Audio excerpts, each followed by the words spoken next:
Hello and welcome to my academy.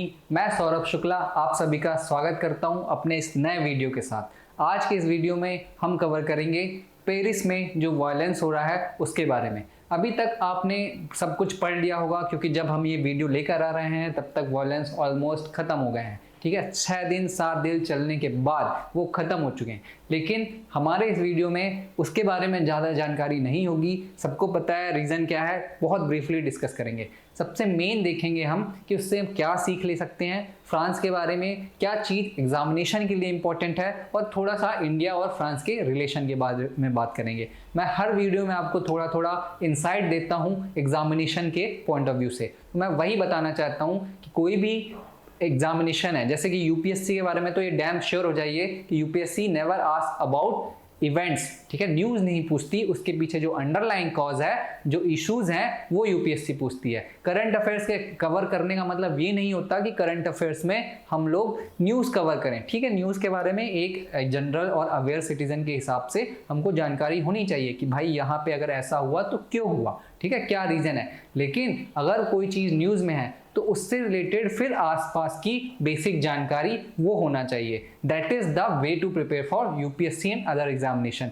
जो one day exam होते हैं अदर स्टेट्स के, ठीक है, जो एसएससी वगैरह हो गया या स्टेट पीसीएस में, वहाँ पे पूछा जा सकता है, वहाँ पे इवेंट्स, उसके बारे में थोड़ी सी न्यूज़ वो पूछी जा सकती है। But UPSC is something else, वहाँ पे भाई डिटेल एनालिसिस, बेसिक अंडरस्टैंडिंग आपको चाहिए होती है। ठीक, तो चलिए स्टार्ट करते हैं वीडियो को। देखते हैं कि why in news everybody knows as of now. अभी तक सबको पता है कि प्रोटेस्ट हो रहा था, राइट्स हो गए थे। ठीक है, रीजन क्या था कि एक पुलिस ऑफिसर ने 17 ईयर ओल्ड बॉय को किल कर दिया था, ट्रैफिक में था और उसने पुलिस ऑफिसर ने मार दिया था। ठीक है, फिर वायलेंस इरप्ट हो गए क्योंकि ऐसा माना जाने लग गया, लोग विरोध करने लगे कि जो फ्रांस की पेरिस की पुलिस है वो एक टर्म दिया गया कि ट्रिगर हैप्पी पुलिस है। ट्रिगर हैप्पी का मतलब क्या हुआ कि मनमानी किसी भी को कैसे भी मार देते हैं। ठीक है, ऐसा आरोप लगा हुआ है। फिर दूसरा रीजन क्या बना वायलेंस का कि ऐसा माने जाने लगा कि जो पर्सन था, 17 ईयर ओल्ड बॉय था, वो बेसिकली एक क्या था, इमिग्रेंट था। ठीक है, जो यहाँ से कहीं और से आया हुआ था और फ्रांस में रह रहा था। अभी हम देखेंगे कि ऐसे कितने लोग फ्रांस में हैं। तो गवर्नमेंट जो है वो इनके लिए टॉलरेंट नहीं है, नॉट टॉलरेंट। ठीक है, गवर्नमेंट या पुलिस जो है वो टॉलरेंट नहीं है, और लोग समझते थे कि ये रेशियल डिस्क्रिमिनेशन है, रेशियल टेंशन है। ठीक है, तो इस कारण बहुत सारे लोग बेसिकली टीनेजर्स रोड में आ गए और सब लोग बहुत विद्रोह किया। सबको आपको पता है राइट्स हुए। एप्पल का स्टोर, लुई विटे जो है वहाँ का फेमस ब्रांड है, उनके स्टोर को जाके तबाही मचाई, तोड़फोड़ किया। ठीक है, बहुत सारे वहाँ के प्रेसिडेंट, प्राइम मिनिस्टर, सब लोगों ने अपील की एंड फाइनली अभी ये है कि थोड़ा सा कम हुआ। ठीक, तो ये तो न्यूज़ के बारे में था, है ना। अब ये समझ लीजिए एक चीज आप कि प्रेसिडेंट कौन है फ्रांस का, Emmanuel Macron. Okay, Emmanuel Macron, ये चीज, ये इंफॉर्मेशन इंपॉर्टेंट है, पूछी जा सकती है। फ्रांस का आप थोड़ा लोकेशन और डेमोग्राफी वगैरह समझ लीजिए ना, ये बहुत जरूरी है। तो France is country in western Europe की कंट्री है, सबको पता है ना। Famous for art, architecture, literature and cuisine, है ना। हिस्टोरिकल सिग्निफिकेंस मैं आपको बता देता हूँ फ्रांस के बारे में कि इंडिया और फ्रांस का रिलेशन कब से है। तो अभी एक प्रीवियस वीडियो मैंने रिकॉर्ड किया है आप लोगों के लिए, जिसमें टोमेटो के बारे में बात की है। ठीक, तो टोमेटो के बारे में मैंने आपको बताया था कि it basically brought in India from Portuguese, है ना। और पोर्चुगीज कैसे इंडिया में आए थे वो मैंने बताया था, first European to come in India. वैसे ही फ्रांस जो है वो इंडिया में ईयर 1664 में आया था, 1664 में आया था। ठीक, और तब से फिर फाइनली आपको पता है कि एक 1760 में बैटल ऑफ वांडी वॉश होता है, वांडी वॉश, जहां पे ब्रिटिशर्स जो है फ्रांस को हरा देते हैं डिफरेंट कार्नेटिक वॉर्स में। तो ब्रीफ थोड़ा सा इंट्रोडक्शन, थोड़ा सा हिस्ट्री आपको पता होना चाहिए कि फ्रांस का इंडिया से क्या रिलेशन है, क्या हिस्टोरिकल रिलेशन है। जैसे हमको किसने रूल किया एंशियंट टाइम पे, मतलब एंशियंट तो नहीं, मतलब मॉडर्न में ही किसने, ब्रिटिशर्स ने रूल किया ना, मतलब हिस्ट्री क्या है, ब्रिटिशर्स ने। लेकिन फ्रांस भी थे और फ्रांस को ब्रिटिशर्स ने हरा दिया था, अदरवाइज फ्रांस हमको रूल कर रहे होते। ठीक, ये पावरफुल थे। इसका एक डुप्ले जो गवर्नर जनरल था, वो चलिए हिस्ट्री का पार्ट है, किसी दिन और कवर करेंगे, लेकिन हिस्टोरिकल सिग्निफिकेंस आप समझिए। ठीक, tourism and quality of life France की अच्छी है, मिलियंस ऑफ लोगों को अट्रैक्ट करता है, टूरिस्ट को, ये सारी चीजें हैं। अब हम देखते हैं फ्रांस का map, which is also very important for examination. जैसे इस बार का यूपीएससी का आप देखेंगे पेपर है ना, प्रीलिम्स जो 2023 के लिए है, उसमें यूक्रेन के आसपास की लोकेशन पूछा गया था। वाई? क्योंकि रशिया यूक्रेन वॉर अब हमको पता है, बहुत दिनों से न्यूज़ में है, तो मैप के पॉइंट ऑफ व्यू से वो इंपॉर्टेंट हो जाता है। मैं हर वीडियो में जहाँ पे भी प्लेस इन्वॉल्व होता है मैं आपको बोलता हूँ। अगर आप वीडियो कंटिन्यूअसली देख रहे होंगे तो आप इसका इंपॉर्टेंस समझ गए होंगे कि ये पैटर्न है। कोई भी चीज़ न्यूज़ में होती है तो हमको उसके आसपास वाली चीज़ें देख ही लेना चाहिए, then only we can prepare map. अगर हम सोचे कि मैप को हम एग्जाम के 1 दिन 2 दिन पहले देख लेंगे तो it is very difficult to remember, बहुत कंफ्यूजिंग होता है ना। तो फ्रांस देखिए यूरोप का पार्ट है ना, ये पूरा यूरोप हो गया यहाँ से, और ये यहाँ लगा हुआ है किससे, कोस्टल एरिया, कोस्ट से लगा हुआ है। अटलांटिक ओशन है, नॉर्थ अटलांटिक ओशन यहाँ पे है, बेसिकली नॉर्थ अटलांटिक ओशन है ना। और फिर ये लोग आए यहाँ, कैसे थे, यहाँ से यहाँ आए थे इंडिया में, जब कब की बात कर रहा हूँ, 1664 में। ठीक, ये फ्रांस की लोकेशन है वर्ल्ड के मैप में। थोड़ा और डिटेल से देखते हैं, क्लोज से फ्रांस को देखिए क्लोजली। तो this is France, Atlantic Ocean right, and English Channel is there between London यानी कि ब्रिटेन और फ्रांस के बीच में। तो ये समझ में आना चाहिए कि कौन सी चीज़ इनको अलग करती है, तो उसका नाम होगा इंग्लिश चैनल।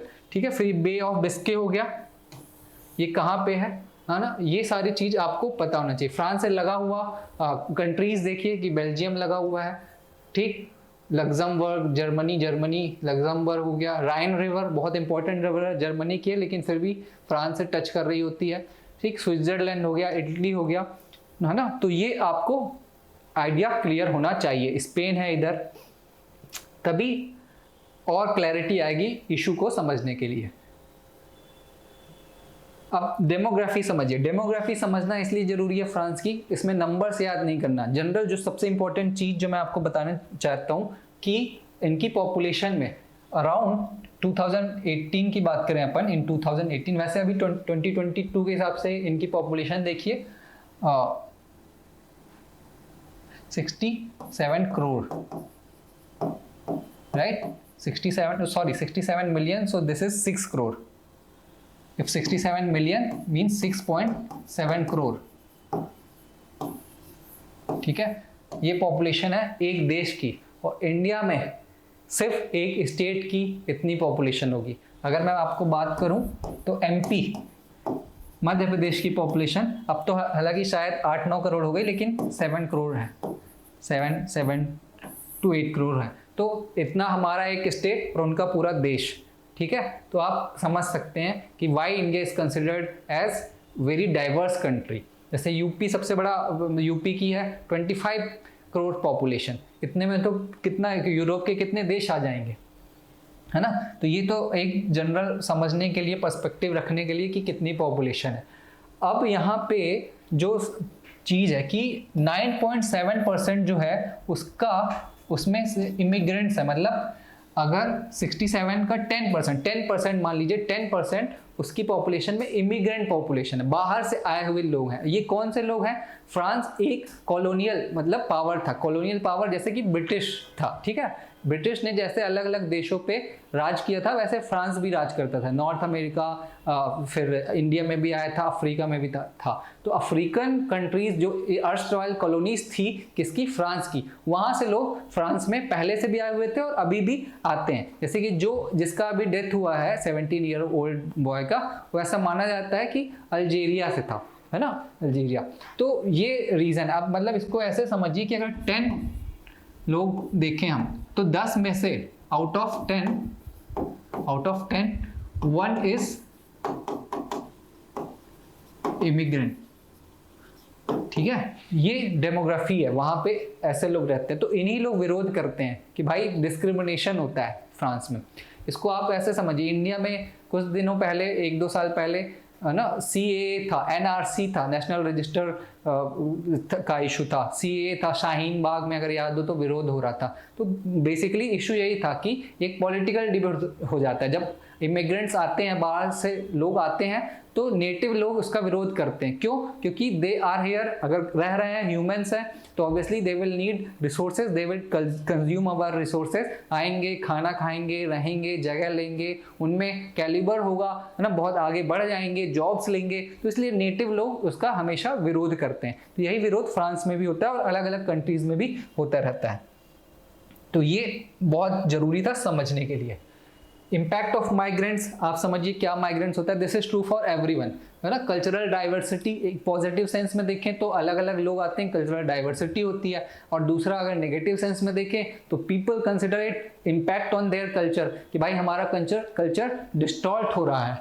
इकोनॉमिक फैक्टर्स मैंने आपको बताया, है ना, कि कुछ लोग अभी, हाँ, 2 चीज़ है कि देखिए इन्होंने बहुत अच्छा कंट्रीब्यूशन भी किया है फ्रांस की इकोनॉमी में, है ना, इकोनॉमिकली। जैसे इंडिया से लोग जो बाहर जाते हैं, इंडिया से जो कहाँ जाते हैं, USA वगैरह जाते हैं, they are contributing a lot. Facebook तो चलो अभी उसका भैया, गूगल का CEO सुंदर पिचई, है ना, इंडियंस, ठीक।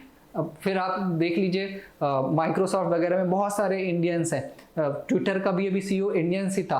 और वो सॉफ्टवेयर वाले जो जाते हैं बहुत बड़ा कंट्रीब्यूशन वहाँ पे करते हैं। इसको हम जो अपने यहाँ का टर्म देते हैं, बोलते हैं ब्रेन ड्रेन।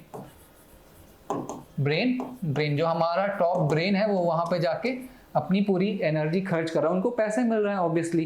तो जो कंट्रीब्यूशन, इकोनॉमी का कंट्रीब्यूशन होता है, हमारे माइग्रेंट्स लोग जो वहां के जाते हैं ना, USA के लिए माइग्रेंट्स है, वो उसमें कंट्रीब्यूट करें। ऐसे फ्रांस की इकोनॉमी में भी इन्होंने कंट्रीब्यूट किया है ना। और फिर बाकी सारी चीजें हैं जो ज्यादा इंपॉर्टेंट नहीं है, बस एक समझने के लिए जरूरी है। मेरी गड्डी देख के स्मार्ट लग रही है। नेक्स्ट आप समझिए, हाँ, अब हम आ रहे हैं किसमें, समझने के लिए एग्जामिनेशन पॉइंट ऑफ व्यू से, कि भाई फ्रांस समझ लिया, फ्रांस का हमारे एग्जामिनेशन के लिए क्या इंपॉर्टेंस होगा। तो सबसे पहले तो मैप देख लिया, ठीक, थोड़ा सा डेमोग्राफी देख ली, कभी पूछा जा सकता है। अब तीसरा, फ्रांस का पॉलिटिकल सिस्टम समझ लेते हैं कि पॉलिटिकल सिस्टम क्या है। तो फ्रांस में प्रेसिडेंशियल सिस्टम है, प्रेसिडेंशियल और प्राइम मिनिस्टर दोनों है, लेकिन वहाँ का प्रेसिडेंट जो है बहुत पावरफुल होता है। Why? Because president is elected directly by people, है ना। वहाँ के जो लोग हैं उसी प्रेसिडेंट को इलेक्ट करते हैं। जैसे हमारे यहाँ प्रेसिडेंट को कौन इलेक्ट करता है, MPs एंड MLAs। वहाँ के प्रेसिडेंट को डायरेक्ट वहाँ के लोग इलेक्ट करते हैं, ठीक है। फिर अलग अलग देखिए उसकी लेजिस्लेटिव ब्रांच है, गवर्नमेंट है, इतना डिटेल में जाने की जरूरत नहीं है, बस प्रेसिडेंट के बारे में समझ लीजिए कि प्रेसिडेंट को इलेक्ट करने का काम होता है वहाँ के लोगों का।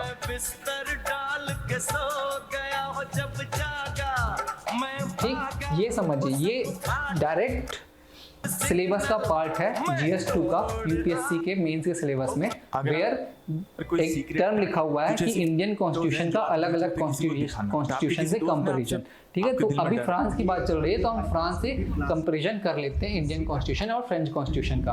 तो सबसे पहले तो टाइप ऑफ कॉन्स्टिट्यूशन देखिए। Indian constitution is the biggest constitution, biggest written constitution of the world, which we all know. ऐसे ही फ्रांस का भी रिटन कॉन्स्टिट्यूशन है, ठीक, ये समझिए। प्रीम्बल में हमारे कुछ बातें लिखी हुई हैं, जैसे sovereign, socialist, secular, democratic, republic countries. Preamble क्या है, जो प्रस्तावना है कॉन्स्टिट्यूशन का, है ना, इनके में लिखी हुई है unitary with some developed power to ये इक्वालिटी, लिबर्टी, फ्रेटर्निटी ना। ये टर्म हमने फ्रेंच रिवॉल्यूशन, फ्रांस से ली है। हमारे कॉन्स्टिट्यूशन में भी equality, liberty, fraternity French revolution से ली है। फ्रेंच रिवॉल्यूशन क्या है ब्रीफली बताऊं तो, फ्रांस के लोगों में भी पहले ऐसे डेमोक्रेसी वगैरह नहीं थी, जैसे प्रेसिडेंट सिस्टम नहीं थी। वहाँ पे भी जैसे हमारे मुगल्स रूल किया करते थे, वहाँ के राजा वगैरह रूल करते थे। फिर लोगों ने रिवॉल्ट किया उन राजाओं के खिलाफ, और उसको रिवॉल्ट को फ्रेंच रिवॉल्यूशन कहते हैं। 1789 की बात है, 1789। ठीक, बहुत ब्रीफली समझाया है मैंने आपको, कभी अगर आप बोलेंगे तो वीडियो भी बना दूंगा। फेडरल स्ट्रक्चर आप देखें, हम we are unitary with some federal feature, हम यूनिटरी है इंडियन कॉन्स्टिट्यूशन, और ये है unity with some developed power to devolve power to regions, है ना, सेम जैसा ही है। यूनिटरी और फेडरल का मतलब मेरे हिसाब से आप समझते होंगे, इसको डील करने की जरूरत नहीं है, नहीं समझते होंगे तो बताइएगा। अगेन आई वुड से कि मैं वीडियो बना दूंगा। इंडिपेंडेंट जुडिशरी है, supreme court as the highest judicial authority, इसमें constitutional council and court of cassation, okay, ये है। सिटीजनशिप कैसे मिलती है? बर्थ से, डिसेंट से, रजिस्ट्रेशन बेस्ड सिस्टम। अगर आप बर्थ ले लेते हैं, डिसेंट आपका इंडियंस है ना, इसमें भी birth, descent and registration same. Secularism से रिलेटेड क्वेश्चन भी आता है कि how Indian constitution is different from French constitution.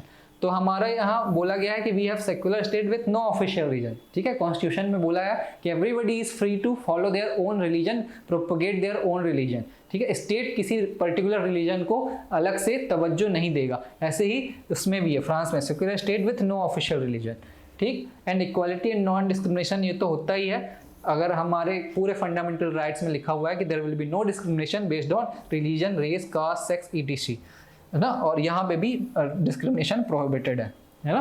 तो ये मतलब ऑलमोस्ट लगभग सेम है, तो ये चीज़ आप समझ सकते हैं कि ऑलमोस्ट चीज़ें सेम है। तो अगर क्वेश्चन आता है तो it will be easy to write things based on these aspects,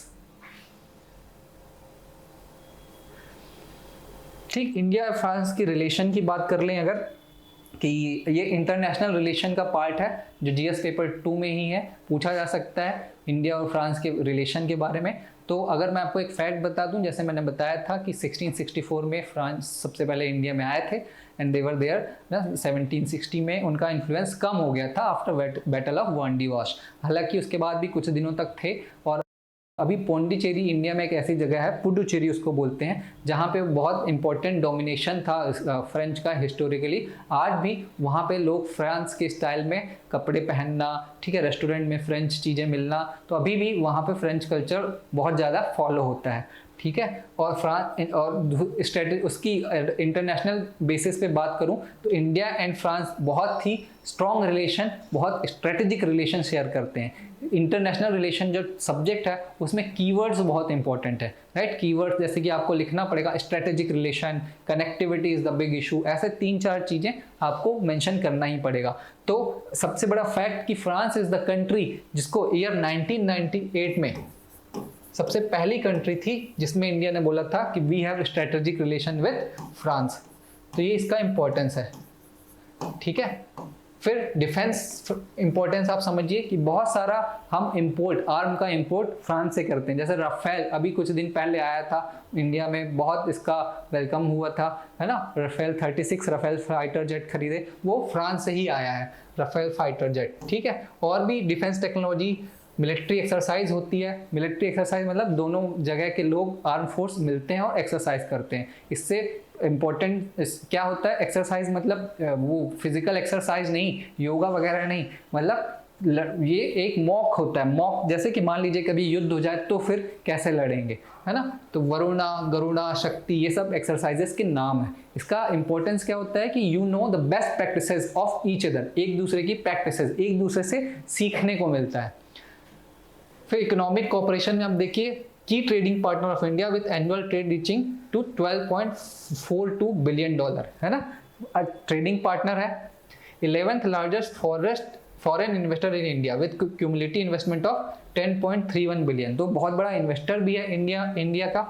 civil nuclear cooperation, civil nuclear cooperation क्या होता है कि इसको समझिए, सिविल न्यूक्लियर इसका मतलब होता है कि न्यूक्लियर एनर्जी जो है उसका यूज सिविलियन पर्पस के लिए किया जाएगा, मिलिट्री पर्पस के लिए नहीं। सिविलियन पर्पस मतलब इलेक्ट्रिसिटी जनरेशन सबसे बड़ी चीज़ है कि इससे बहुत बड़ी इलेक्ट्रिसिटी बहुत मात्रा में, बहुत क्वांटिटी में जनरेट होती है ना, तो वो है। France was one of the first countries to sign civil nuclear deal with the India, और ये सब न्यूक्लियर डील उसी के साथ साइन की जाती है जिस पर भरोसा हो कि भाई अगर इनको हम टेक्नोलॉजी देंगे, इनको हम अगर कुछ रेडियो एक्टिव मटेरियल देंगे तो they will use this technology, this material for peaceful purpose only. अगर मान लीजिए आप पाकिस्तान को दे देते हैं तो उनका कोई भरोसा नहीं है, वो बोलेंगे कि हाँ हम एनर्जी बनाएंगे और कोशिश करने करने लगेंगे कि बॉम्ब बनाए। ऑब्वियसली दिस इज पॉसिबल, कोई भी उन पर भरोसा नहीं करता है। हमने यूएसए से देखा था, मैंने आपको बताया था कि यूएसए इंडिया के साथ कितनी स्ट्रांग पार्टनरशिप कर रहा है, कितनी अच्छी